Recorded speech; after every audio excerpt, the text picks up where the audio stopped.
They found him curled in the corner of the abandoned hospital room, a shadow beneath the flickering fluorescent light, his fur damp with the cold seep of rain that had come through the cracked windows. He wasn't moving much, just breathing slow, measured, as though the world outside had ceased to exist for him. There was a quiet dignity in the way he lowered his head, though the scars along his muzzle whispered a different story, one of survival, of a life that had been harsher than it should have been. This story will break you and then rebuild you. I remember the first time I saw him. I was there on a Thursday evening, the sky bruised purple and grey, the streets slick with rain. The hospital had been abandoned for months, left to rot in silence, but someone had whispered that a dog lingered near the old neonatal wing, like he was waiting for someone, or something. I approached slowly, careful not to startle him. The smell of wet fur, of old smoke and rust, filled my lungs before I could even see him fully. His ears twitched at the sound of my boots on the concrete floor, but he didn't move from his corner. There was a blanket, faded and fraying, tucked under his chest. It smelled faintly of milk and powder, as though it had once belonged to a baby. I crouched down at a safe distance. Rain dripped from the ceiling in uneven rhythm, creating tiny puddles on the tiles. And then, as though he had been waiting for this moment his whole life, he lifted his head and looked at me, not with fear, not with aggression, but with a quiet, unspoken understanding. He had been guarding something, even when no one was there to notice. The shadows shifted around us, thick and heavy, but I stayed, drawn to the solemnity of his vigil. I couldn't have known then that this corner of the world, this forgotten hospital, was the beginning of everything. That a bond would form here, slow and delicate, between a dog whose heart had been broken too many times and a baby he would one day protect as fiercely as he protected this tattered blanket. Like, share, and tell us where in the world you are watching from today. The rain had eased by the time I returned the next morning, replaced by a soft grey mist that clung to the streets like a shroud. The city felt suspended in time, quiet, almost reverent, as if it too had sensed the gravity of that corner in the abandoned hospital. I carried a small bag of food, not much, just enough to test whether he would trust me enough to eat in my presence. But as I approached, he shifted slightly, just enough to reveal the streaks of dirt and dried blood along his flank. He didn't move toward the food. He didn't move away. He simply watched me, alert and still, as though every decision he had ever made had led him to this moment of silent judgment. There was something about him, something that felt painfully familiar, as though I had seen him before, but not in a way my conscious mind could place. The edges of his ears were tattered, hints of fights survived and losses endured. His eyes, though, told a different story entirely, a patience and awareness that transcended his own suffering. I kneeled a little further back, careful not to disturb the invisible line he had drawn. The mist curled around the floor, softening the harsh lines of broken tiles and peeling paint. I began to notice the details I hadn't before. The small scars on his paws, the way one shoulder was slightly higher than the other, the stiffness in his hind legs that spoke of old injuries, never fully healed. I didn't try to coax him with words. That would have been foolish. Instead, I simply let myself sit on the cold floor, letting my presence settle into the quiet rhythm he had established. The city outside remained muted, the occasional drip of water from the ceiling the only audible intrusion. For hours he simply watched, his breathing steady, his gaze unwavering. And in that silence, I began to piece together fragments of his story. The first clue was the blanket. It wasn't just any piece of fabric. Its edges were frayed, faded almost to transparency, and the faint scent of powder lingered like a memory. Someone had cared for it. Someone had loved it. Perhaps it had once belonged to a child who had left it behind, or been taken away too soon. The way he curled over it, the way his paws rested gently on the soft material, suggested a bond that had been formed in absence, a loyalty that had never wavered despite the cruelty of circumstance. I could see the memories in his stance, etched into his movements, the way he flinched at sudden noises, the way he paused mid-step when shadows shifted, the way his ears flattened at the distant echo of a siren. He had lived through more than any dog should, and yet he remained patient, as though he understood that trust was not given lightly. And perhaps I thought neither was love. As I sat there, I noticed something else, a small chain around his neck, partially hidden beneath matted fur. It was rusted and weak, suggesting long months of exposure to rain and neglect. There were no tags, no identification, just the faint imprint of a previous owner, someone who had meant something to him but had abandoned the responsibility, leaving only the residue of memory behind. His life before this hospital was a mystery, but the pieces were slowly revealing themselves in subtle, almost imperceptible ways. The city had long since stopped being a bustling place. Broken windows stared like empty eyes at the grey sky, and the smell of damp concrete and decay seemed permanent. I thought about the kind of home that could have produced this dog, the fights he had witnessed, the humans who had failed him, the nights he had spent cold and alone. And then I thought about how fiercely he had survived despite all of it, how he had clung to the fragment of warmth represented by a simple blanket, a remnant of love that had been cruelly taken from him. By mid-morning, the sun attempted a weak glow through the fog, illuminating the space around us in pale light. It revealed more of the hospital's decay, a floor littered with fallen plaster, walls scarred with graffiti, and corners where rats had long since established their dominion. But in that light, I also saw him differently, not as a dog abandoned, but as a sentinel who had survived everything and continued to endure, his loyalty intact even in solitude. He had known grief, I realized, but he had also carried it with dignity. Hours passed. The rain returned briefly, tapping on broken windows and soaking the thin layer of dust that clung to the tiles. Yet he did not move. I left the bag of food a few feet away, careful not to encroach on the invisible barrier of trust he had drawn. He sniffed it once, briefly, and then lowered his head back onto the blanket. Not hunger, it seemed, but the need to preserve the small piece of familiarity he had left.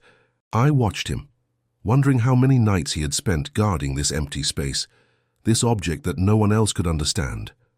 By afternoon, a faint memory began to rise in me of an image of him in a park, years ago.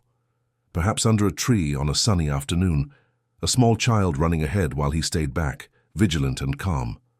Was it a dream, or was it a fragment of his past reaching out to me? The edges were hazy, but the feeling was undeniable. A protective instinct that had always existed, that had always been waiting for someone to need him again.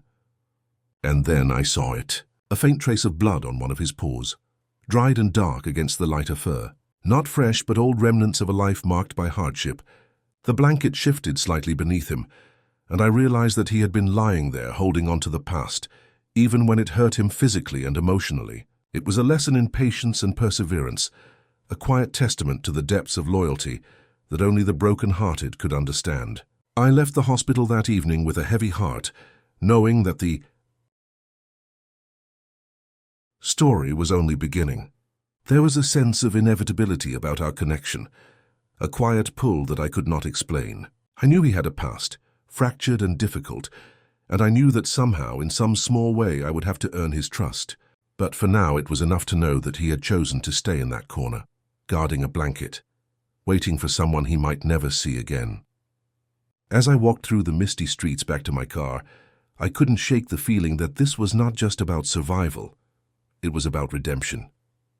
And that somewhere, just beyond the fog, the next chapter of his life was waiting, one that I would soon step into alongside him. The following morning, the hospital seemed emptier than before, if that were possible. The mist still lingered, curling around the edges of broken windows and the jagged concrete walls, wrapping the corridors in a quiet melancholy. I returned, drawn by a sense I couldn't name, the kind of pull that made the rain-soaked streets feel like they were part of a story I had yet to fully understand. He was there, of course, in his corner, unchanged except for a slight shiver that ran through his body when the wind rattled the rusted window panes. I sat at a measured distance, careful not to disturb him, observing the small, delicate rhythm of his presence. The blanket beneath his chest was arranged with meticulous care, a silent signal that this was his territory, his anchor, and that he would not relinquish it lightly. His head lifted occasionally, ears flicking at distant sounds, the scrape of a branch against a wall, the soft hiss of wind moving through the broken roof. Each movement was precise, intentional, like a soldier surveying a battlefield he knew better than anyone. It was in that quiet that I began to notice the small, almost imperceptible things that spoke of a life long endured. There was a limp in his gait when he shifted, a subtle stiffness that hinted at a past injury never fully healed. His eyes dark and mournful, held a depth of experience beyond his years. And then there were the faint, scarred lines along his flanks, mementos of encounters with humans and other dogs, each one telling a story he would never share, except through the careful way he carried himself in the shadows. I reached slowly into my bag, producing a small damp cloth and some water. I placed it near him without moving closer. He didn't touch it immediately. Instead, he sniffed cautiously, head tilted, ears alert. It was a test. I realized a quiet examination of whether I could be trusted, whether my presence meant danger or merely companionship. Hours passed in this silence, punctuated only by the occasional drip of water from the ceiling and the distant hum of the city beyond. And then, finally, he licked the water, slowly, deliberately, as if acknowledging my existence without granting approval. I watched him carefully, noting the way his muscles tensed when a shadow passed, the slight tremble in his tail when an old memory seemed to resurface. It was in these small gestures that I began to piece together the fragments of his past. He had known fear and loss in ways most could not imagine. He had survived hunger, abandonment, perhaps even the harsh hand of cruelty. And yet, despite all that, there was a nobility in his endurance, a silent vow to continue despite the odds. The blanket beneath him drew my attention again. Its edges were frayed, threads pulled loose from countless nights of clutching and guarding. There was a faint, lingering smell of milk powder, the sweetness of a child's touch. Whoever this baby had been, the dog had loved them with an intensity that transcended understanding. I wondered about the bond they had once shared, a bond broken yet fiercely preserved through instinct and memory. He was guarding more than a piece of cloth. He was guarding a piece of a life, a fragment of love he had carried through hardship. As I sat in that quiet, I began to see flashes of his past, not clear images but fragments, impressions carried in the way he moved, the way he watched, the way he seemed to listen for things beyond the audible world. A street corner where he had been left alone in the rain, the faint echo of children's laughter in a distant park, the smell of smoke, sharp and acrid, clinging to his fur from a fire he had survived. Each memory was etched into his being, shaping his vigilance, his caution, his unspoken sense of duty. I reached out tentatively, fingers hovering over the edge of the blanket. He flinched, lifting his head, ears pinned, but he did not retreat. There was a moment, a fragile pause in the rhythm of his guarded existence where our eyes met, and I felt, as though across the span of countless experiences and miles of loss, that he recognized me as someone who might understand. Not fully, perhaps, but enough to acknowledge that connection might be possible. Time stretched on. The mist lifted slightly, revealing slivers of sunlight filtering through broken panes, illuminating motes of dust that floated lazily through the cold air. I took note of every detail, the grit along his paws, the slight curve of his spine, the way he rested one ear against the ground while keeping the other upright, attuned to the world. These were the signs of a dog who had survived long beyond expectation, a sentinel shaped by hardship and yet unbroken. By late afternoon, I noticed the faintest changes, a willingness to shift closer to the water, a softer stance when I remained still. Trust, it seemed, was not given. It was earned slowly, deliberately, with patience and respect. And I began to understand that this was not merely a dog waiting for survival. He was waiting for redemption, waiting for the chance to guard again, to protect, to belong. I left that day with a weight in my chest, a sense of anticipation mingled with apprehension. I could not yet see what the future held, but I sensed the inevitability of our paths crossing in ways neither of us could yet comprehend. Somewhere beyond the fog and the shadows of the abandoned hospital, a new chapter was waiting to begin, one that would test loyalty, courage, and the quiet strength of hearts, wounded yet unyielding. The dog remained in his corner, vigilant, patient, and alone. But even in solitude, there was a sense of purpose in his presence, a story waiting to unfold, whispered in the gentle rhythm of his breathing and the faint press of his paws against the worn blanket. The past had marked him, but it had not defeated him. And for the first time, I began to believe that perhaps the next chapter would not just be about survival, but about belonging, about a bond waiting to be discovered in silence and trust. The days passed slowly after that. Each morning, I found myself drawn back to the hospital, to the corner where he had made his vigil. There was a rhythm to our encounters now. I arrived, he watched. The fog lifted, the sun filtered through broken windows, and the silence settled between us like an unspoken language. But one morning, the stillness carried a subtle change, an unfamiliar warmth in the air, a faint sound that neither of us could ignore. I had brought a small bundle with me that day, a gift of sorts. A soft blanket I had bought at a second-hand store, its edges worn and faded, but clean and comforting. I placed it gently near him, careful not to encroach on the space he had claimed as his own. He approached slowly, nose low, ears tilted backward slightly, sniffing the new fabric with caution. His body tensed and then relaxed, a small acknowledgement that he had noticed something different in the world, a presence beyond the shadows and broken tiles. And then I saw her, the baby. She was no more than a year old, bundled in layers of soft clothing, her eyes wide and curious as she crawled on the worn floorboards just beyond his corner. The first sight of her was almost surreal, fragile and innocent, yet somehow carrying a quiet strength that mirrored his own. She stopped mid-crawl, looking directly at him with an unspoken recognition. Neither moved, and yet the air between them shifted, subtle but undeniable. The dog lowered his head, fur brushing the edges of his frayed blanket. He did not approach, nor did he retreat. There was a pause, a moment, suspended in time where trust and curiosity met. Her tiny hand reached toward him, hovering just inches above his fur. He stayed still, eyes softening, as though testing the waters of connection that had long been closed to him. The mist outside had lifted slightly, letting in a pale glow that highlighted the faint scars on his face, the careful positioning of his paws. Every detail of his survival etched into his presence, now standing silent before the small, tentative gesture of the child. I held my breath, watching as she repeated the motion, slowly, gently, tracing a finger along the coarse texture of his fur.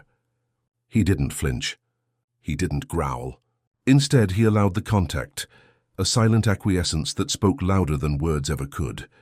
The blanket beneath him seemed to absorb her presence as well, the scent of a new life, mingling with the residue of the old, creating a fragile bridge between past and present. For hours, this small ritual continued. She crawled closer. He shifted minutely to accommodate her movement, and neither seemed aware of the passage of time.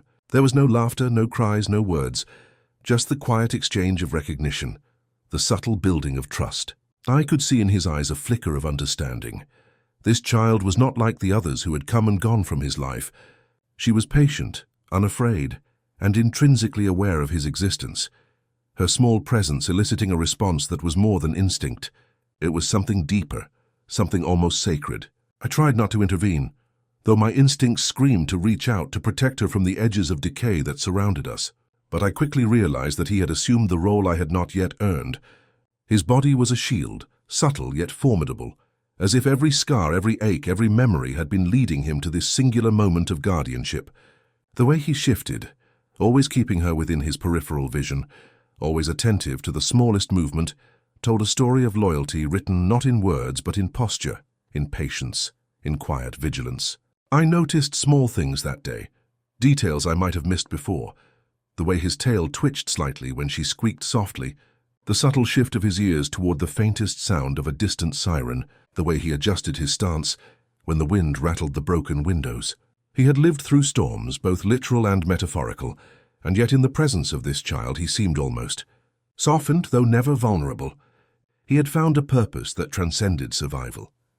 The blanket she carried, a tiny swaddle of pastel hues, had an immediate effect. He sniffed it once, pressing a paw lightly against it, then returned to his original position, still keeping her under his watchful gaze. It was as if he were memorizing the scent, committing to memory this new presence, preparing himself for the unspoken responsibility that would soon define the next chapter of his life. The hospital's decay seemed less oppressive in that moment, the mist less cold, as if the universe itself had allowed a quiet space for this first connection to take root. Hours blurred into one another. The baby crawled, explored, and occasionally reached toward him, while he remained vigilant, patient, and immovable in his attention. I watched from a distance, resisting the urge to interfere, sensing that this bond, fragile and tentative, needed no human intervention to begin its slow, profound formation. He was no longer alone, and neither was she. The unspoken dialogue between the two of them carried the weight of months, maybe years, of longing and loss, Yet it was conveyed with such quiet subtlety that anyone observing without understanding might mistake it for coincidence. But I knew better. By the end of that morning, I realized something remarkable. In the presence of this child, he had begun to transform. Not drastically, not in ways visible to the casual observer, but in subtle, almost imperceptible shifts, a relaxation of tension in his shoulders, a softening of his gaze, the occasional wag of a tail just perceptible enough to notice if you were paying attention. The presence of this small life had reminded him of the bond he had once known, and though it was fragile and tentative, it was enough to begin opening the doors he had closed so tightly. I left the hospital that afternoon with the image burned into my mind, the baby, reaching out with tiny, trusting hands, and the German shepherd, poised and vigilant, yet allowing her touch, allowing herself, however cautiously, into the circle of his guarded world. I knew then that whatever path lay ahead, it would not be one of solitude, nor would it be defined solely by the shadows of his past. Something new, something fragile and sacred was beginning to emerge, and I was powerless to look away. The next few days settled into a quiet, fragile rhythm. Each morning I arrived at the hospital, the mist curling around the broken windows and empty halls. I found the German shepherd waiting in his corner, the baby always close by, crawling or exploring the edges of the room with slow, deliberate curiosity. It was as though the hospital itself had grown accustomed to this new order, a guardian and a child, tethered together by a bond that needed no words to exist. I observed them from a distance, careful not to intrude on the silent, intricate dance unfolding between them. The dog's eyes followed her every movement, a subtle alertness that never waned. When she reached toward a cracked window pane, he shifted, positioning himself so that she would never be exposed to harm. When she wobbled near a pile of broken tiles, he moved with the grace of a shadow, a silent shield ensuring that no accident would reach her. Each movement was measured, deliberate, a reflection of instincts honed by years of survival and tempered now by something softer, something warmer. The baby, in turn, seemed intuitively aware of the boundaries and protections he offered. Her fingers brushed over his fur, tentative at first, then more confident, tracing the coarse ridges of his scars as if acknowledging the history etched into him. Sometimes she would pause and watch him, her dark eyes meeting his steady gaze, and in that stillness the weight of understanding passed silently between them. It was a communion of sorts, quiet, sacred, almost imperceptible to anyone else, yet powerful enough to hold the air around us in suspended reverence. I began to notice other small signs of their evolving relationship. The dog who had refused food for so long now took morsels slowly from my hands when she was near, not out of hunger, but perhaps out of a desire to remain present for her, to maintain his role as protector without distraction. The blanket, which had once been his solitary anchor, now shared its purpose. He would nuzzle it gently when she slept near it, as if transferring the reassurance he had carried alone for so long into a new shared reality. The hospital itself became a backdrop to their silent exchanges, its decay and neglect contrasting sharply with the tender moments unfolding in the corners of the room. Piles of broken plaster and shattered tiles became unnoticed scenery, the cold light through the missing panes softened by the warmth of connection between dog and child. Even the air seemed charged with anticipation, as though the building itself recognized the quiet miracle of trust being rebuilt in the most unlikely of places. I watched the dog's body language closely. His ears, once pinned perpetually backward in caution, now flicked toward the baby, responsive not to threat but to her presence. His tail, which had rarely moved more than the slightest twitch, now swayed just enough to reveal his attention, a subtle but profound signal of acceptance. And when she crawled too far, or reached for a stack of papers, he would step forward not aggressively, but with a careful protective grace, positioning himself so that she remained safe without curtailing her exploration. There was a patience in him that was almost sacred, the kind of patience that could only exist after long suffering. He did not rush, did not force, did not push. He allowed the baby to move, to test boundaries, to exist in the space with him as an equal participant in a fragile equilibrium. It was clear that he had been waiting for something like this, though he could not have known exactly what. And the baby, for her part, seemed to sense that his restraint and vigilance were acts of care, not limitation.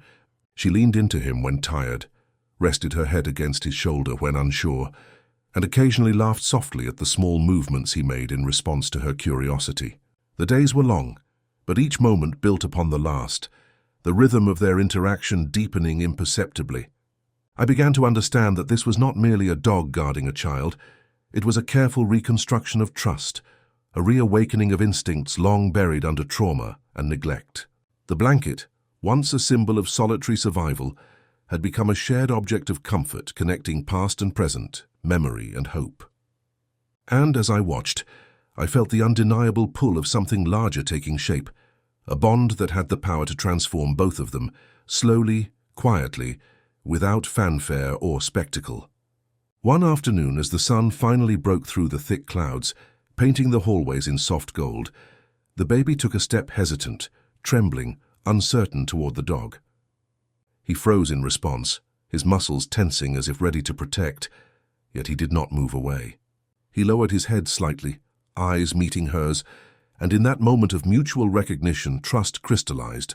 She placed a small hand against his neck, and he leaned into the touch, gentle and deliberate, allowing the connection to solidify without force or expectation. It was the kind of moment that could not be replicated, a subtle but profound turning point that marked the beginning of something neither of them could have anticipated, but both had long needed. I realized then that my role as the observer was becoming secondary. The relationship unfolding before me was self-sustaining, guided by instincts, memory, and the quiet courage of two beings who had survived hardship and loss. I could facilitate, provide sustenance, and offer a safe presence, but the real work was being done in the silent exchanges, the shared breaths, the careful gestures of attention and care. By the end of that day, I could see the transformation taking root. The dog no longer merely tolerated the baby's presence. He actively engaged with her, anticipating her movements, guiding her gently with subtle nudges or shifts in position. The baby, in turn, had grown more confident, more expressive, her tiny gestures filled with recognition and trust.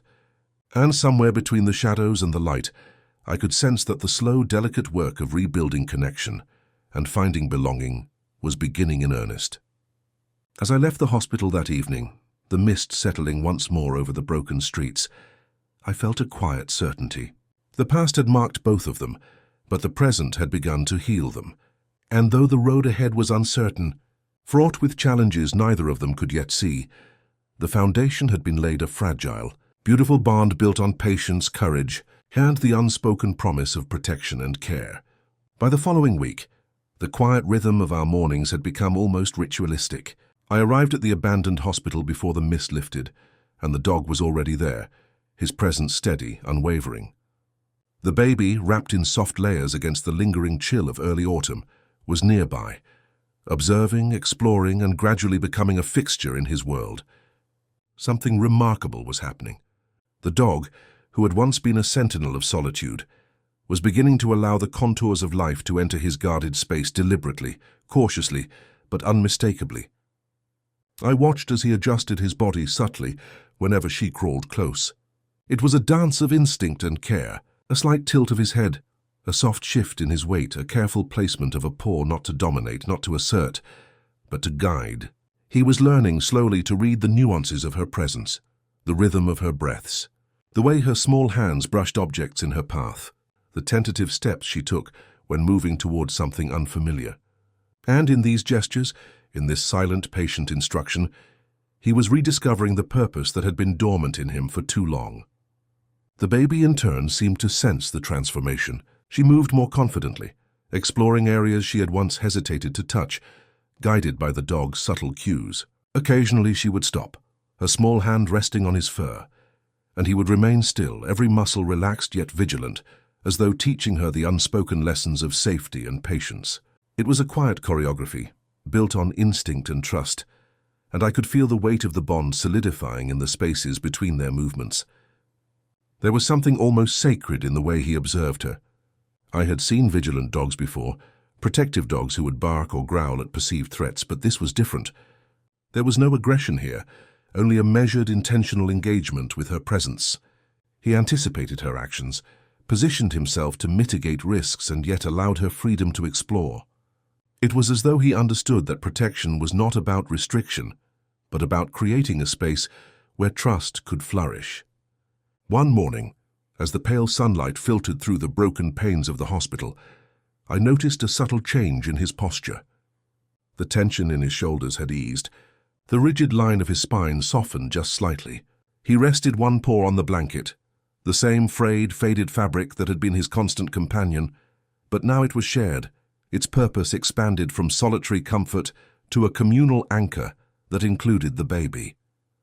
And in that moment, I saw the first true signs of transformation, a bridge forming between past and present, between memory and hope, built on the simplest acts of trust and presence. I stayed back observing silently, careful not to intrude. He seemed to sense that I was watching, yet he did not acknowledge me directly, his attention fully absorbed by the baby. He followed her movements with precise calculation, guiding her hands away from sharp edges, positioning himself between her and the shards of broken tiles. Each gesture was deliberate, executed with a patience born from hardship and tempered now by a burgeoning sense of purpose. The baby responded in kind, leaning against him when unsure, crawling toward him when exploring. Their interactions were slow, deliberate, and layered with meaning. She did not speak, but her gestures touching his fur, leaning into his flank, following his lead, were filled with a quiet, instinctive communication that transcended words. And he, in turn, responded with a vigilance that was patient, measured, and entirely selfless. I began to see other subtle changes, too. His eyes, once clouded with the cautious watchfulness of survival, now held a glimmer of recognition, not just of me or the baby or the space around him, but of the possibility that life could hold meaning beyond mere endurance. His tail, still restrained, would flick occasionally, almost imperceptibly, in response to the baby's laughter or sudden movement. Each tiny gesture marked a step forward, a soft but significant proof of his emotional reawakening. The hospital itself seemed to participate in the transformation. The air, previously heavy with the scent of decay, now carried faint notes of warmth, the smell of fresh blankets, the subtle tang of earth brought in from the nearby courtyard, the soft, untraceable aroma of the child herself. Even the broken light, filtering through cracks in the ceiling, seemed to linger longer on the pair, illuminating them in gentle gold, as though acknowledging the quiet miracle unfolding in its midst. Late that afternoon, the baby made her first tentative attempt at standing near him. The dog adjusted immediately, lowering his body slightly, ensuring his flank would act as a support if needed. She wobbled uncertain, then took a small, trembling step. He remained motionless, a silent sentinel, guiding her with the assurance of his presence. And in that instant, I realized the enormity of what was happening. A bond that had once been defined by absence and suffering was now actively shaping both of their lives, teaching lessons neither had consciously sought, but both desperately needed. As I observed, I couldn't help but reflect on the paradox of the situation. This dog, shaped by neglect and hardship, had endured more than most could imagine, and yet he was capable of tenderness, patience, and care that transcended his own pain. The baby, so small and fragile, had entered his world without warning, yet her presence had sparked a quiet rebirth, a rekindling of instincts and emotions that had lain dormant. Together they were crafting a delicate equilibrium, a silent narrative of trust, protection, and renewal. Even in the quiet moments, the brief pauses when she rested against him, or when he lay with one paw draped over the blanket, they communicated volumes. Each breath, each subtle movement, each soft glance carried meaning. It was a language without words, yet it was unmistakably clear. The bond forming between them was profound, almost sacred, and it was rooted in mutual recognition of vulnerability and strength. As evening fell, casting long shadows through the fractured windows, I watched them settle into the corner of the hospital. The baby leaned against his flank, hands resting lightly on his fur. He lowered his head, eyes closing briefly, yet his body remained poised, attentive to any shift in her position. In that moment, the hospital, the mist, the broken tiles, all of it felt suspended, held in quiet reverence for the fragile, unfolding trust between these two beings. I left the hospital that night with a sense of anticipation and solemnity. Something fundamental had shifted. The dog was no longer merely surviving, and the baby was no longer merely exploring. Together, they were beginning to shape a new reality, one built on patience, understanding, and quiet loyalty. And though the path ahead remained uncertain, I felt the undeniable pull of what was to come, a slow, deliberate journey of protection, trust, and emotional transformation that neither could yet fully comprehend, but both were irrevocably committed to. The mornings grew colder as autumn deepened, the mist lingering longer over the hospital, clinging to broken panes and empty corridors. I arrived early, hands tucked into my pockets, breath visible in the crisp air. He was already in his corner, alert even in the dim light, his gaze sweeping the room as though nothing had escaped his notice. And she was nearby, small and tentative, adjusting to the rhythm of the space with an ease that grew daily. There was a quiet harmony now, subtle but unmistakable, between the two of them. The dog had changed. Not in ways obvious to the casual observer, but in gestures, in the nuance of his movements, in the measured way he engaged with the baby. His head no longer lifted at every distant noise. Instead, he seemed to assess, to filter, to decide whether attention was required. The tension in his shoulders had softened, though he remained vigilant, ever ready to intervene without disruption. The baby, sensing this shift, began to move more freely, crawling across the floorboards with curiosity and delight, her tiny hands exploring the contours of the room, always under his watchful, patient gaze. I watched him guide her without a sound. A small stack of broken plaster caught her attention, and he shifted, positioning himself to block any sharp edges while allowing her to lean closer and examine it. His body moved with the precision of someone who had learned to survive in a world that demanded constant awareness. But now he applied that knowledge not for himself, but for her. Every glance, every twitch of his ears, every careful placement of a paw conveyed an understanding that protection was not coercion, but stewardship, measured and deliberate. It was in these small, almost imperceptible moments that the depth of his transformation became clear. He had moved beyond mere survival.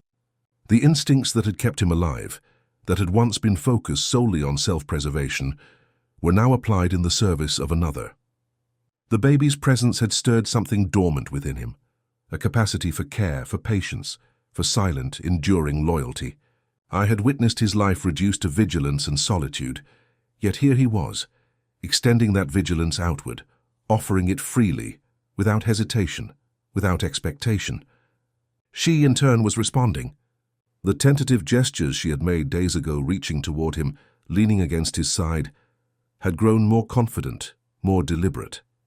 She began to anticipate his movements, following his lead when exploring the floor, mimicking his slow, careful steps when approaching uncertain surfaces. It was as though they were speaking a language without words, built from instincts, trust, and mutual recognition.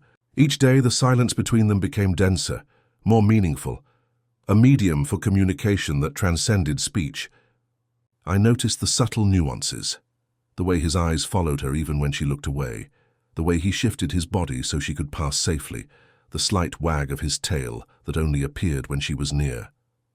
He no longer simply tolerated her presence.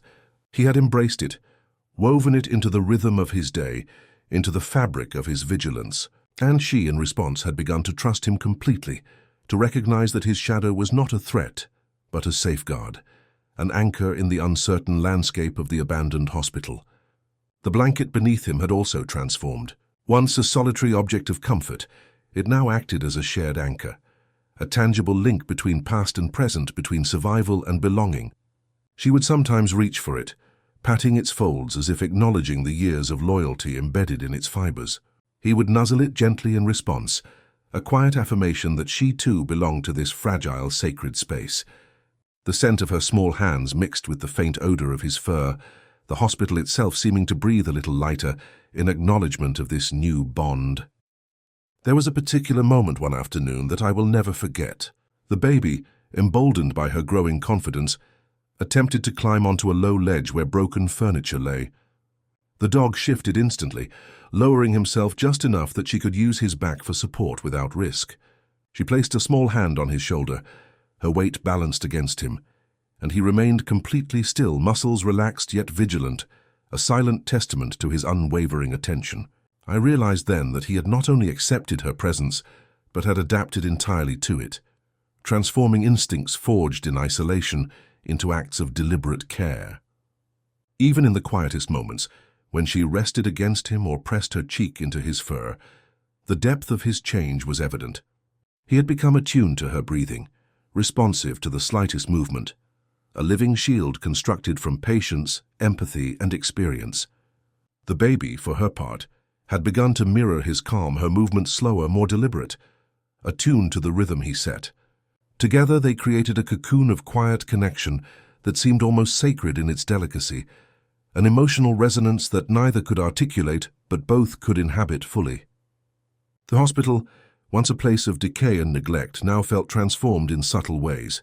The cold concrete and peeling paint, the broken windows and scattered debris, all became a backdrop for this emerging narrative of trust and care. Light filtered softly through cracks in the ceiling, illuminating the pair in pale gold, highlighting the textures of fur and fabric, the tilt of a head, the press of small hands against coarse hair. Time seemed to stretch and bend around them, the ordinary and the extraordinary coexisting in a space that had previously known only absence and silence. I began to sense that this transformation was not temporary, that it would endure beyond the hospital walls and the misty mornings. He had begun to inhabit a new role, one defined not by past trauma but by present. Purpose, silent protector, teacher, companion. And she in turn had stepped fully into her role as participant in this evolving bond, her trust and curiosity catalyzing the slow, deliberate healing of a heart long hardened by experience. As I left the hospital that evening, the air tinged with the first hints of approaching winter, I felt a quiet reverence for what I had witnessed. The dog was no longer a solitary figure bound by the weight of memory and survival. He had become something more, a presence defined by care, vigilance, and loyalty, a living embodiment of the transformative power of connection. And the baby, small and fragile though she was, had begun to awaken in him a capacity for love and protection that had been dormant for too long. The shadows lengthened across the floor as I walked away, and I knew that whatever challenges lay ahead, whatever uncertainties awaited them, this silent cinematic bond had been forged, and it would guide the next chapters of their lives.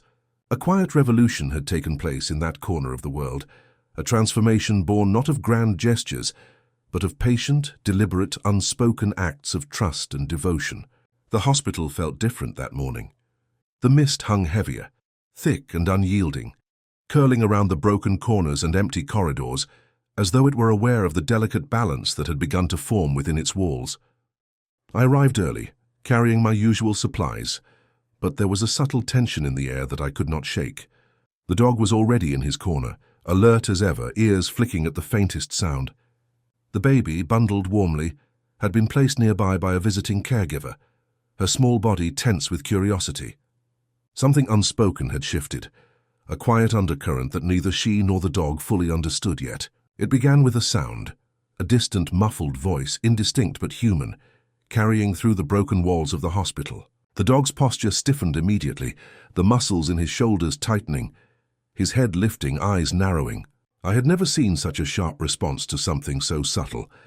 He was ready, prepared, vigilant, as though sensing danger long before it could manifest. The baby, startled by the change, froze mid-crawl, her tiny hands gripping the edge of the blanket.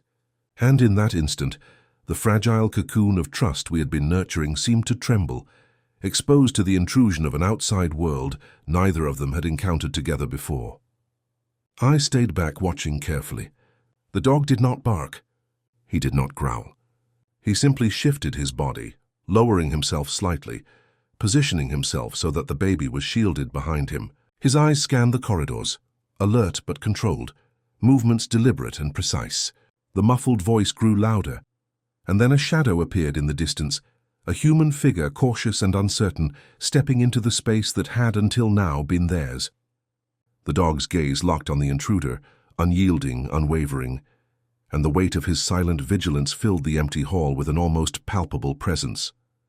The baby reacted instinctively, crawling closer to him, seeking the reassurance of his body. And he in turn responded with the patience and care that had become his hallmark.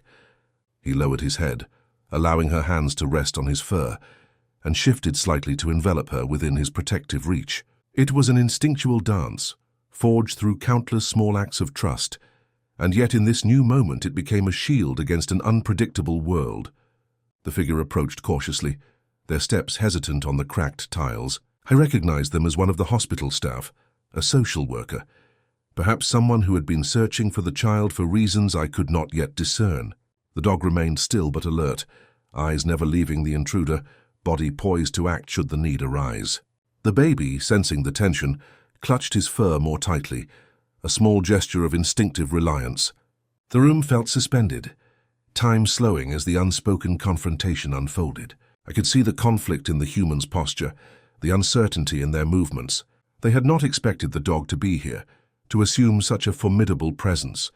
And yet there he was, silent, vigilant, unwavering, a living testament to loyalty and protection. Every instinct he had honed over years of survival was now dedicated entirely to safeguarding this small, fragile life. There was no hesitation, no wavering, only the quiet assertion of presence, a reminder that some bonds are not easily broken. The baby's small hand reached forward, brushing against his shoulder. He leaned into the touch, a soft acknowledgement of her trust, even as he remained alert to the human approaching. It was a delicate balance, the tension between protection and acceptance, and I watched in awe as he navigated it effortlessly. The shadow drew nearer, and the muffled voice became clearer, a soft, concerned tone carrying an authority that seemed to demand acknowledgement, but not yet action. I realized then the magnitude of what we were witnessing. The dog was no longer merely a survivor of neglect and trauma. He had become an active agent of protection, capable of assessing threats, responding with patience and maintaining a safe environment for the baby without instruction, without guidance. And she in turn had begun to trust his judgment implicitly, her instinctive reliance reinforcing his own confidence and resolve. Together, they had created a fortress of trust, built from the quiet understanding that only comes from shared survival and mutual recognition. The social worker stepped closer, and the dog shifted slightly, eyes softening just enough to signal caution rather than aggression. There was a subtle negotiation happening, wordless and profound, a silent communication that conveyed more than any dialogue could. The baby's gaze remained fixed on him, small hands clutching his fur, and he responded with a stillness that was both protective and reassuring. The tension in the room persisted, but it was tempered by the quiet authority of his presence. As the minutes passed, the shadow hesitated, uncertainty written across their movements. The dog remained unwavering, a sentinel in the corner, but there was a subtle shift in his stance, a recognition that not all intrusions were threats, only potential disturbances to be managed with vigilance and care. The baby, sensing the nuanced change, relaxed slightly, leaning more fully into him, her trust absolute and instinctive. I stepped closer, careful to remain unobtrusive, and noted the way he adjusted his body to maintain a protective barrier while still allowing visibility. Every muscle, every posture, every subtle gesture was deliberate, an embodiment of the silent transformation that had been unfolding over weeks. He had evolved from a solitary survivor into a guardian capable of navigating complexity, balancing instinct and empathy in real time. By mid-morning, the tension had eased slightly. The social worker, having recognized the dog's protective stance and the bond with the baby, took tentative steps backward, reassessing their approach. The dog did not relax completely, but there was a subtle easing in his posture, a recognition that not all elements of the outside world were immediate threats. The baby, sensing this subtle change, released her grip on his fur just enough to explore the blanket, her tiny fingers tracing the familiar folds that had been a constant in their shared world. As I left the hospital that afternoon, the mist curling once more around the broken corners, I understood the significance of what had occurred. The first real test of their bond had been met not with confrontation or violence, but with quiet, measured resilience. The dog had demonstrated, in a profoundly cinematic and wordless way, the depth of his loyalty and the extent of his transformation. The baby had responded with trust, instinct, and reliance, reinforcing the fragile but undeniable connection that had begun to define their shared existence. The world beyond the hospital walls would continue to intrude, unpredictable and often unforgiving, But inside that corner, a silent fortress had been established, one built not on fear but on understanding, patience, and unwavering devotion. And I knew that the challenges ahead would demand more of both of them, yet I also knew that whatever trials awaited, the bond that had been forged through quiet perseverance and mutual recognition would guide them through. The days following the encounter with the social worker were marked by a quiet tension that lingered in the hospital. The mist outside had thickened into a persistent grey veil, seeping through the broken windows and curling around corners as if the world itself were holding its breath. I arrived early, hands tucked into the pockets of my coat, and found him in his corner, muscles coiled but calm, eyes sweeping the space with vigilance, tempered by familiarity. The baby, swaddled and cautious, watched him as she had before, learning the rhythm of his attention, the language of his presence without words. It became clear quickly that the social worker's visit had introduced a new variable, a subtle uncertainty into their previously unshakable routine. The dog moved differently now, more attuned, more precise. Each step she took was monitored with a quiet intensity, each pause assessed with deliberate care. He had survived threats in the past, yes, but this was different. This was a test not of his survival, but of his loyalty and understanding in a world he had long avoided. The baby's small hands traced the edge of the blanket as she crawled near him, her gaze flicking to the door, as though sensing a presence I could not yet identify. He followed her every movement with unerring precision, shifting his weight to provide protection, eyes never leaving her form. There was no aggression, no growl, no overt warning. Instead, there was a stillness that carried weight, a quiet assertion that he was the guardian, the constant in a space now subject to intrusion and uncertainty. I watched from a distance, noting the subtle nuances that defined his behavior. His ears twitched at the faintest sound, a creak of the floorboard, the distant hum of traffic, the whisper of wind through broken walls. His tail, once barely perceptible in its movements, now flicked gently in response to the baby's shifts, a delicate synchronization of trust and reassurance. He was reading the environment, interpreting potential threats and mediating risk not for himself but for her. It was a remarkable transformation, one that spoke of resilience, intelligence, and the profound power of emotional connection. That afternoon, the tension became more tangible. A second visitor arrived, a man official in demeanor, carrying papers and speaking softly into a phone. The dog's posture immediately altered, his muscles tensed, eyes narrowing, ears tilting forward. The baby, sensing the subtle change, froze, tiny hands clutching the blanket as though drawing strength from its familiar texture. He moved subtly, shifting closer, positioning himself as a shield. The air was charged with a quiet electricity, the kind that preceded action, but not necessarily violence, a moment of anticipation and unspoken negotiation. The man's steps grew hesitant as he noticed the dog's unwavering focus. He crouched slightly, lowering himself to the baby's level, but the dog did not move aside. The child reached for him instinctively, and he allowed the contact, leaning slightly to maintain the protective barrier while still enabling her exploration. There was no threat in the man's actions, yet the dog's instincts perceived uncertainty, and his response was precise, measured, entirely intentional. Each movement spoke of loyalty, of an understanding that this fragile life depended on him in ways that went beyond instinct. I realized then that the dog was not merely guarding. He was mediating. He was evaluating the situation, discerning friend from foe, risk from safety, all without a single bark or growl. The baby's reactions, subtle and instinctive, reflected her trust in him, her reliance on the unspoken guidance that had taken weeks to develop. It was a delicate balance, a silent negotiation in which each participant understood the stakes even without articulation. As the man reached toward the baby, the dog shifted slightly, not aggressively, but with authority, ensuring that any movement remained within a safe perimeter. The baby, recognizing the shift, adjusted her position instinctively, hands lightly resting on his back. Their interaction was a symphony of nonverbal cues, guidance, trust, vigilance, and reassurance, woven into a pattern that only they fully understood. I could see the evolution of his protective instincts, honed through past suffering, now applied with precision and care in the service of this small, vulnerable life. Hours passed in this suspended state. The man, realizing the dog's unwavering presence and the baby's attachment, began to retreat, leaving papers on a nearby ledge. The dog's eyes followed him until he disappeared from view, muscles relaxing only slightly, posture still poised in readiness. The baby leaned against him, small fingers tracing his fur, and he responded with a gentle nudge, a silent affirmation of the bond that had been forged. It was a quiet victory, an assertion of trust and authority achieved not through confrontation, but through presence, patience, and mutual understanding. I could see the significance of the day in the dog's posture. He had faced an external variable, an intrusion into the fragile equilibrium of their shared world, and had navigated it without aggression, without panic, without compromise of his protective role.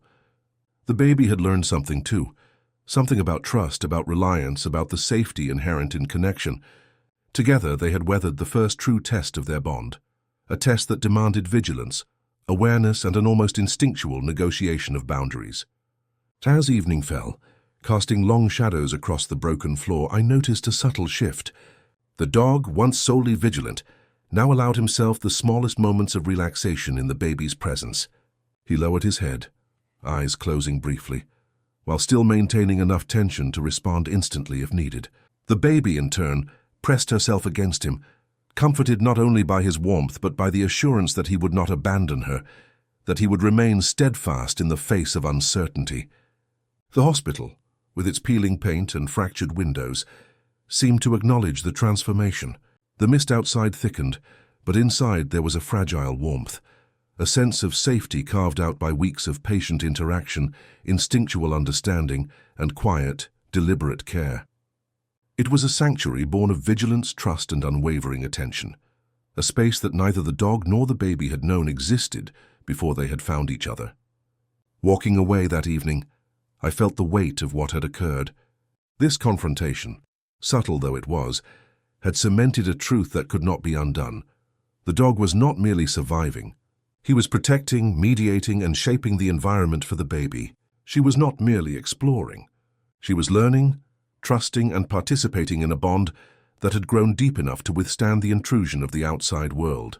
And in that quiet, cinematic moment, I realized that their story had reached a turning point, a juncture where past trauma and instinct gave way to loyalty, patience, and the beginnings of redemption. The days that followed were marked by a quiet intensity, a tension beneath the surface that neither the baby nor the dog fully acknowledged, but both responded to instinctively. The mist hung low over the broken hospital, curling around jagged window frames and pooling in corners where sunlight struggled to reach. I arrived early as usual, carrying small supplies, but there was a heaviness in the air, a sense that the fragile equilibrium we had built together was about to be tested in ways that went beyond instinct and routine. The dog was already present, alert, body tense yet composed, eyes scanning the room with a vigilance that had become second nature. The baby, bundled tightly in layers of warmth, crawled near him, her tiny fingers brushing over the familiar folds of the blanket that had become both anchor and symbol of trust. She looked at him, dark eyes wide and intuitive. Sensing perhaps more than I could articulate that the day held challenges that would demand courage, patience, and unwavering loyalty. It began subtly, a sound at first almost imperceptible, the faint hum of a vehicle pulling into the lot, the distant murmur of voices outside the hospital. The dog stiffened instantly, every muscle coiling as he assessed the environment. The baby paused mid-crawl, eyes flicking to him, small hands gripping the blanket. He did not move aggressively, did not bark or growl. Instead, he positioned himself between her and the potential threat, a silent assertion that she was under his protection, that nothing would reach her without his awareness. I watched as the intruders emerged, two social services officers, papers in hand, their expressions professional but tinged with unease. They had come for the baby, perhaps with intentions rooted in procedure rather than malice, but their presence disrupted the sanctuary we had built. The dog's gaze never wavered. He moved with precision, a silent barrier, chest low, ears forward, every detail of his posture a warning, a shield, a negotiation without words. The baby, sensing his resolve, pressed herself closer to him, trusting instinctively in the quiet authority he embodied. The officers approached slowly, hands raised in tentative reassurance. The dog remained steadfast, a guardian of profound patience and instinctual understanding. He had faced threats before, but none had carried the weight of emotional complexity like this. This was not simply danger. It was the intrusion of an external will into a world he had painstakingly shaped into one of trust, stability, and fragile peace. And yet he did not falter. He did not react with fear or aggression. He responded with the quiet, deliberate authority of someone who understood that protection often requires restraint as much as strength. I could see the effect on the officers.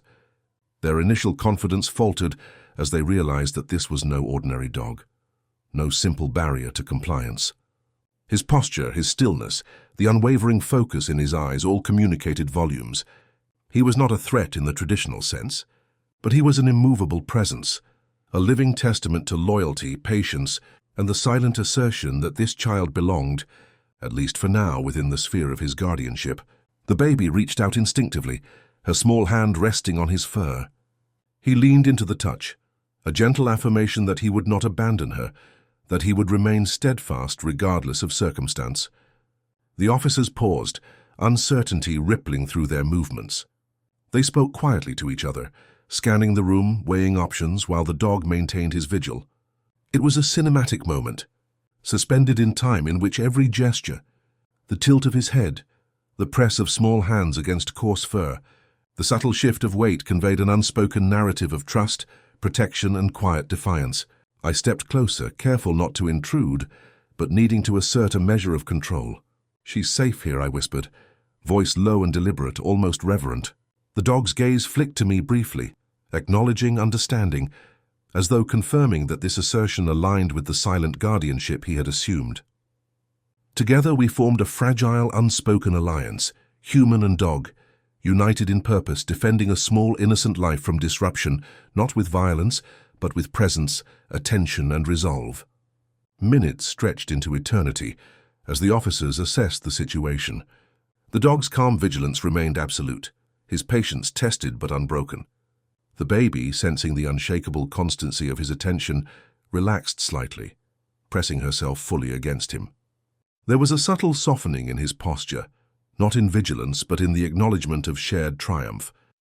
Together they had withstood the first true challenge to their bond, proving that trust and loyalty, nurtured in silence and patience, could withstand intrusion and uncertainty. Finally, after what felt like hours, the officers retreated, leaving the room quiet once more.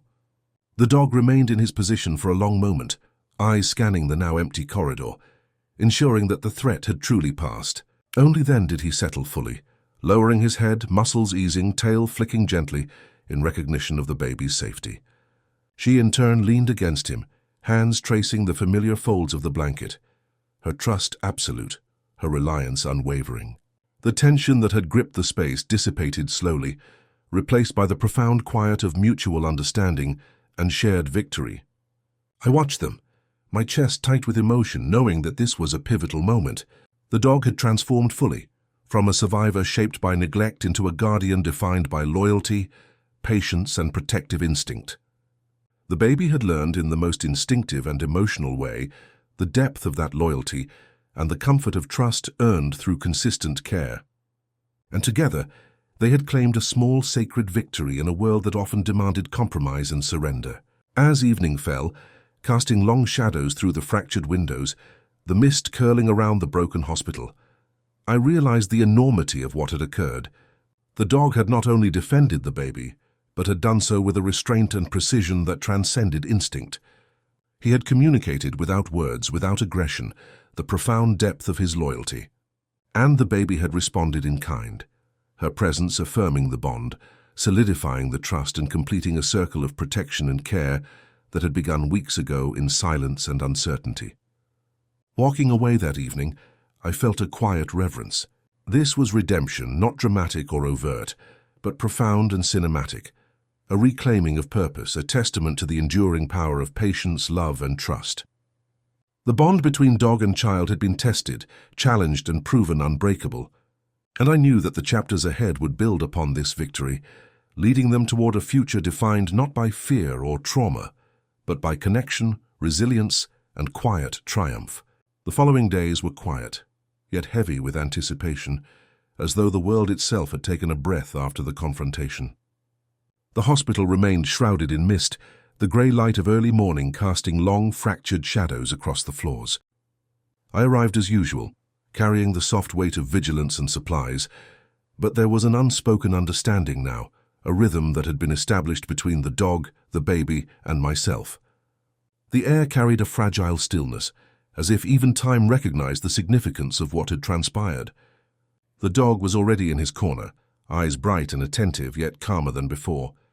His body, once coiled with the tension of constant alertness, now exhibited a grace born of trust, a balance between readiness and ease. The baby, small and fragile, had begun to move with more confidence, crawling along the edges of the room, exploring without fear, guided by his presence. Their bond, forged in silence and patience, had deepened into something almost sacred, a network of instinct, trust, and emotional resonance that neither spoke aloud, yet both inhabited fully. That morning, I noticed the first subtle change in the dog's behavior that signaled the next stage of transformation. He approached me not with hesitation, not with suspicion, but with a calm acceptance, a recognition that our partnership extended beyond observation. He brushed past gently, tail lowered, a silent gesture that invited acknowledgement rather than demanding it. I reached out and ran my fingers through his fur, feeling the coarseness softened by weeks of care, the tension that had defined him beginning to ebb. The baby's eyes followed every movement, her trust in him absolute. She reached forward, fingers brushing his muzzle, and he leaned in slightly, allowing the contact, offering a gentle nuzzle in return. I realized then that he was no longer acting purely from instinct. He was capable of emotional reciprocity, of understanding the depth of connection that had been built in silence. It was a moment that felt suspended, as though the hospital, with all its decay and desolation, had become a cathedral of quiet redemption. The day unfolded with a measured rhythm. The dog guided her through spaces that had once been intimidating, the piles of broken furniture, the scattered debris, the shadows that flickered across the cracked floors. Each movement was deliberate, teaching her the boundaries of safety while allowing her freedom to explore. The baby responded instinctively, following his lead, pausing when he paused, pressing closer when he pressed his flank against her. It was a dance of trust, a choreography written in instinct, observation, and mutual understanding.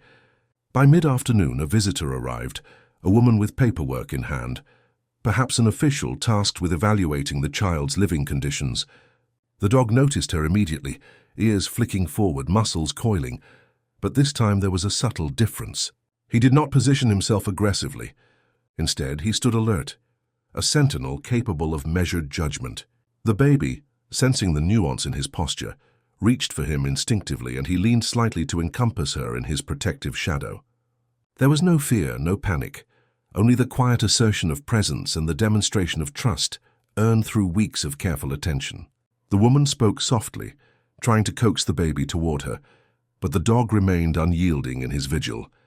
He did not growl, did not snap, but his body language communicated volumes. This space, these moments, were defined by the trust between him and the child. She, in turn, responded not with distress, but with instinctive reliance, pressing herself against him, drawing comfort from the unwavering constancy of his presence. It was a delicate negotiation, carried out without words, without conflict, yet imbued with profound emotional significance.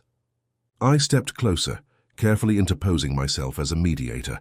"She's safe here," I said softly, almost reverently, my voice blending with the quiet hum of the hospital.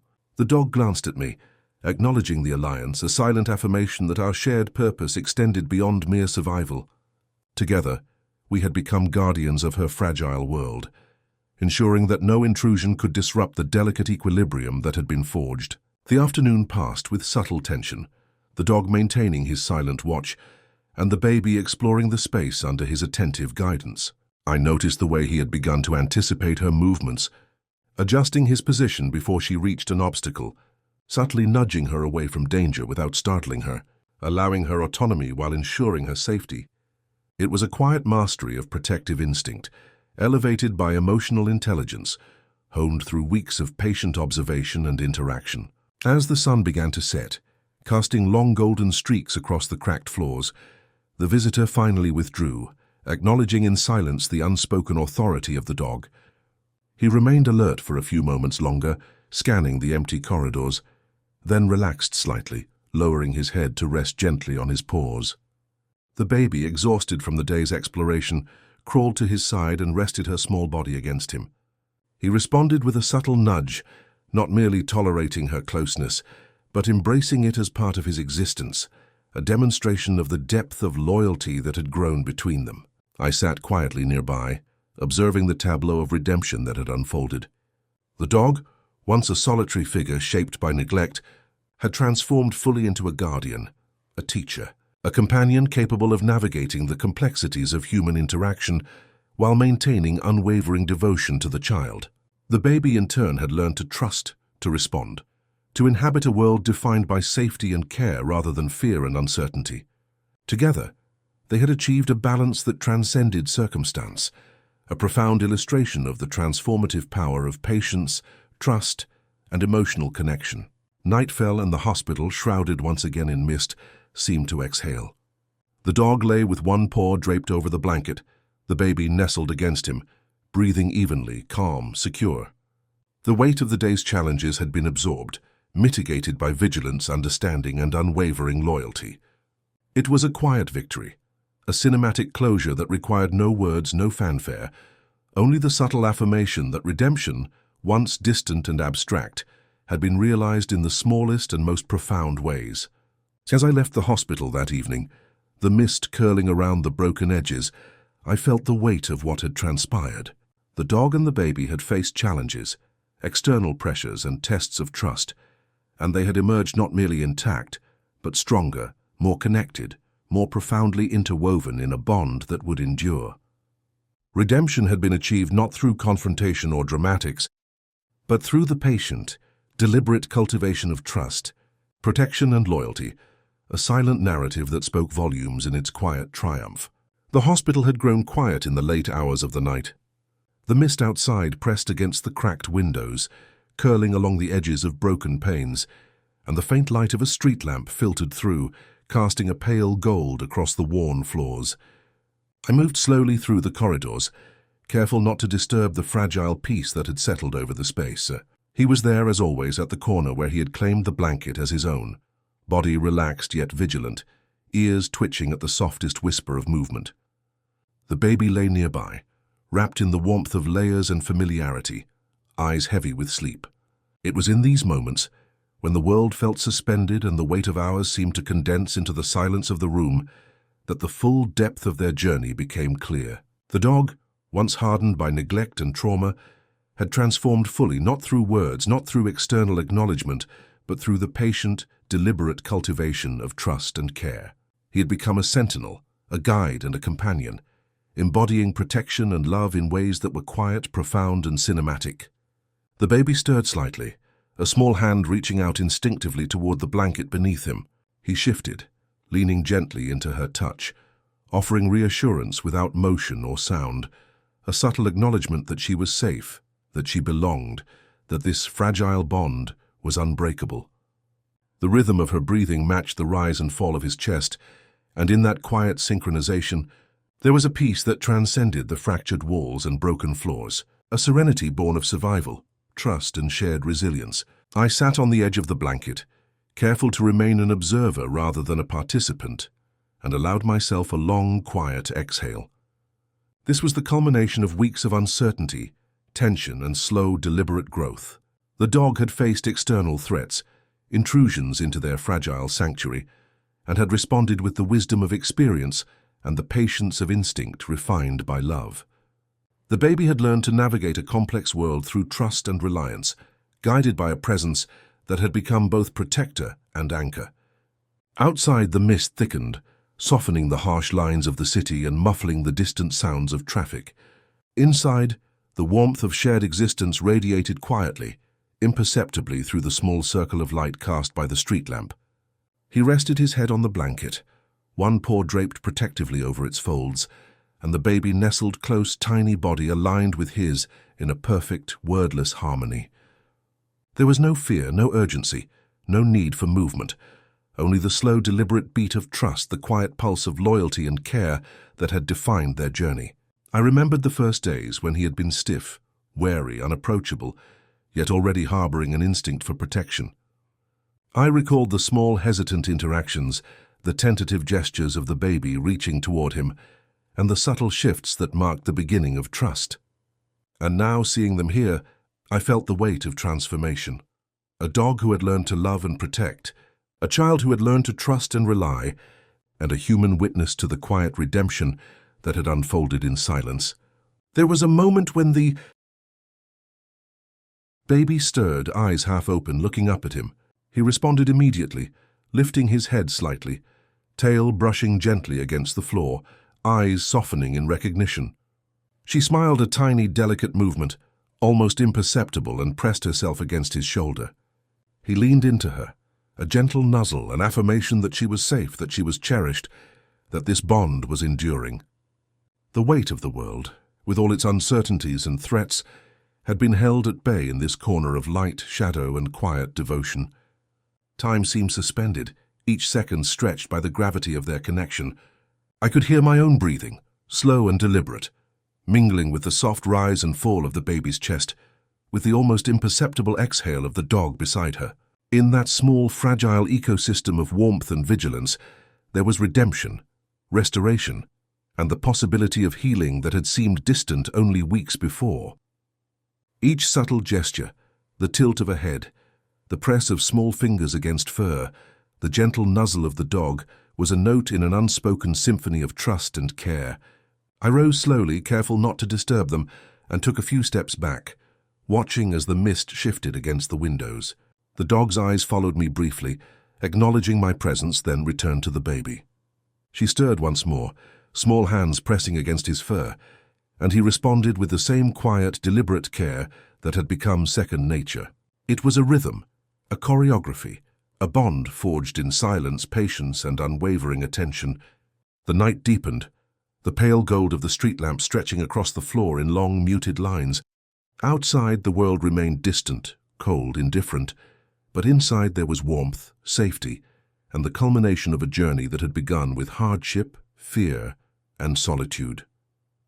The dog, the baby, and I, the silent witness, had traversed a path marked by patience, vigilance, and trust, arriving finally at a place of quiet, cinematic closure. As I stepped away, leaving them in the corner of light and shadow, I felt a sense of completion. The dog breathed steadily, the baby slept soundly, and the blanket between them carried the weight of countless small acts of loyalty, courage, and love. Redemption had been achieved not with drama or noise, but in the stillness of presence, the patience of endurance, and the quiet, deliberate cultivation of trust. And as I closed the door behind me, the final image lingered, the baby resting against the dog, small fingers brushing the folds of the blanket, his eyes half closed yet vigilant, the soft rise and fall of their shared breathing, echoing in the empty corridors, a whispered testament to survival, loyalty, and the enduring power of connection.